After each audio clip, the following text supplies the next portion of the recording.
Welcome to a MainlyDIY.com video.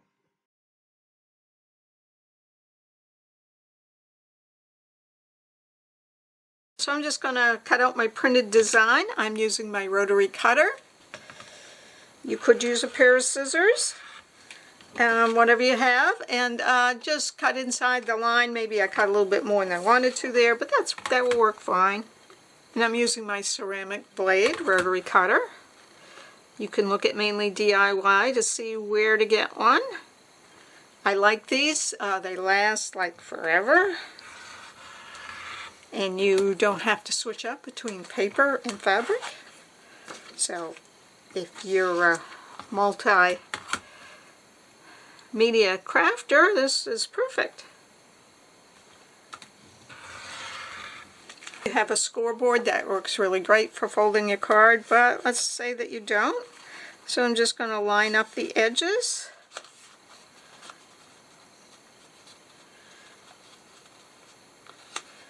And from here and pinch it in the middle and then just press it down, and then I have my card all. That is the outside. Okay. So I have cut out the inside. I have my scored card, and I think just to go a little bit fancier, so I'm going to use a little corner rounder. I think it adds a little bit. And then I'm going to take my glue stick, put some glue on the back of that,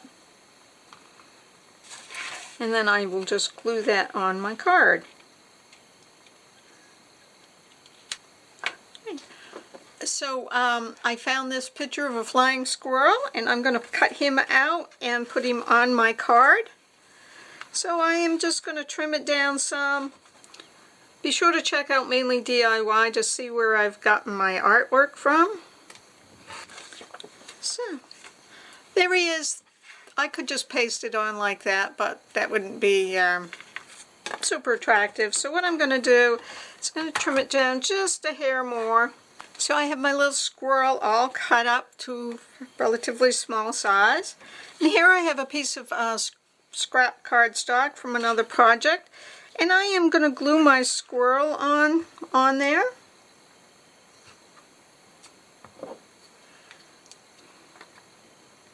Okay, and I'm not being real careful that I've got it perfectly square, because I'm going to take my add a quarter ruler, and you could just line up a clear ruler along there, but I have this nice handy quilting ruler. So I just line it along the edge and cut it. See, this ruler has this little lip, so that makes life easy.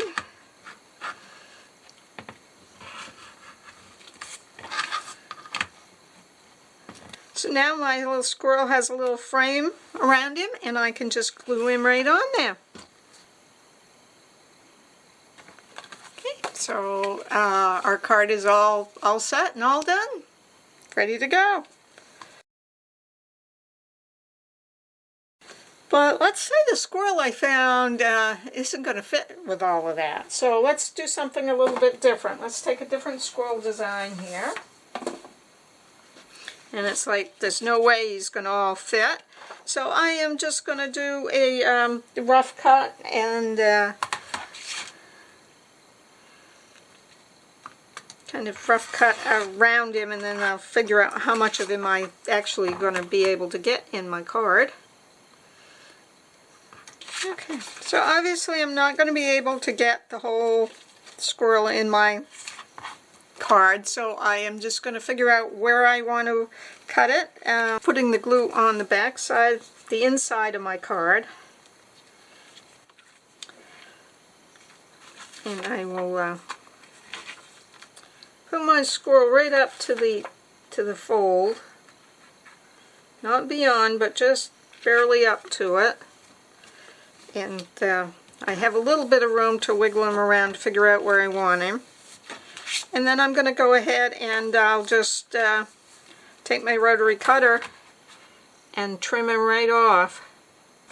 So I have that all trimmed up, and then my sentiment, I could just cut it out, paste it there.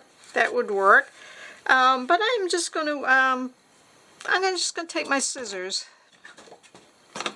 Just going to take some scissors. Okay, so I kind of freely cut that out. And then I can just paste that on there, or I'm just going to lift it up just a hair, give it a little more character with some foam dots. So I will go ahead and spread those on. These ones are quite soft ones, so they'll squish down very easily. So I'm putting them out around the edges in particular. I will just peel those off and position that right wherever I want. So we have a couple versions of the same card. This one has a small squirrel that we framed. And this is the second one. And this one, the squirrel was way too big, but so we just pasted on as much of him as we could, and then cut our sentiment out freehand with a pair of little scissors, and we put some foam dots just to give it a little bit of depth, and there you have it. So 2 cards with basic materials, just a printer.